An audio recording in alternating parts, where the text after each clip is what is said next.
Are you okay? I'm fine. I'm fine. I'm gonna give you some advice.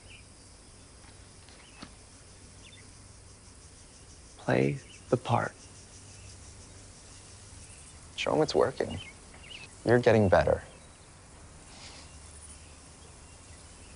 Fake it until you make it, right? You don't want to end up in one of those houses for any length of time. I've heard the stories and they're not good. And that's where you're likely gonna end up. Sarah's already there. So, play the part, man. And then once you're home, you gotta figure out what to do next. Oh, Wow. so disturbing. Wow. Okay, Been interested well, in this one. happy Friday. Hello. You know the drill. Julia Swift is here. We're reviewing a heavier film today. It's called The Boy Erased. Yes, so We're this looking is forward to this one, yeah. Yeah, this is a film about gay conversion. Earlier this year, we had The Miseducation of Cameron Post, which was about a young girl who was sent to gay conversion camp. And this is based on a true story. And it's about a boy who grew up in Arkansas, and his father was a preacher, and he was sent to a 2-week gay conversion therapy. Now, it's a very intense film. Not intense in terms of acting. As you can see, everything is very controlled. Yeah. Everything is very muted and controlled in this film. But it has, so this is the kid from Manchester by the Sea, the son, who was so amazing in that. He's someone here who hasn't accepted who he is, who's not allowed to express who he is, so he's so controlled, so we don't get those emotional, wonderful emotional outbursts that we did in Manchester by the Sea.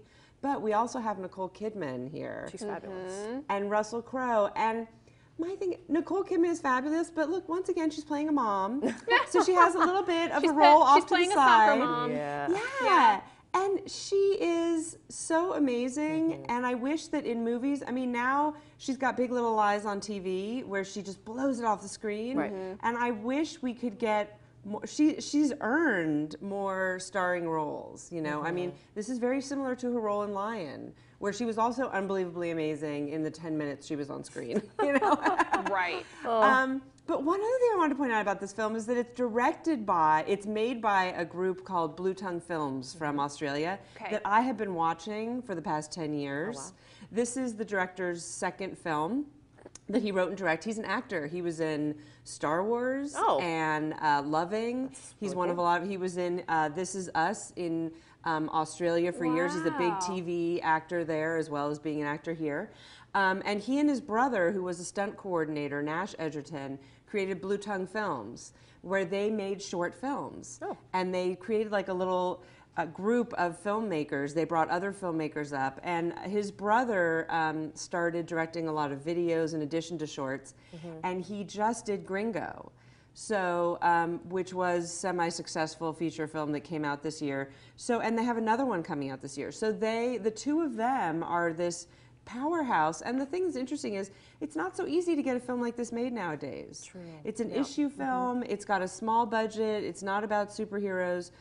Those films are really only going to get made as passion projects by actors. And so by creating with his brother, by the two of them, who are clearly very talented, having their own production company, they're able to create these more intense films.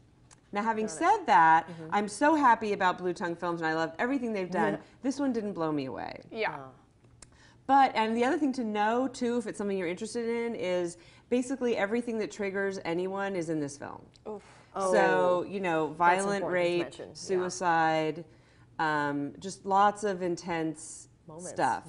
So this is a very dark, which is something that they have, you know, there are sort of rules in movies and TV about staying away from teen suicide because there have been studies that found that it actually encourages it in some communities. But that's something that they've looked at in the past and that they've worked with in the past. So, you know, they definitely are people who sort of are writing their own rules and breaking the rules respectfully, but still, it still affects people. Right. Of course. So I'm really excited that they're doing more work. It's doing fine. It's not doing brilliantly. This is the kind of film that is going to need Academy Award nominations in order to really get much more widespread interest. Right. I think maybe Nicole Kidman, maybe the script, but I don't necessarily see it winning any Sure. of those. So nominations. Right.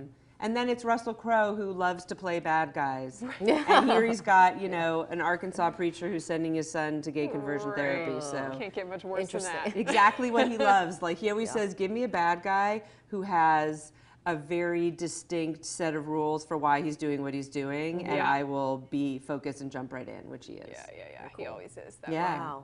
All right. Well, it's we're kind of we're Yeah. kind of like this. We're kind of Still like this. worth it. Still worth it. Maybe.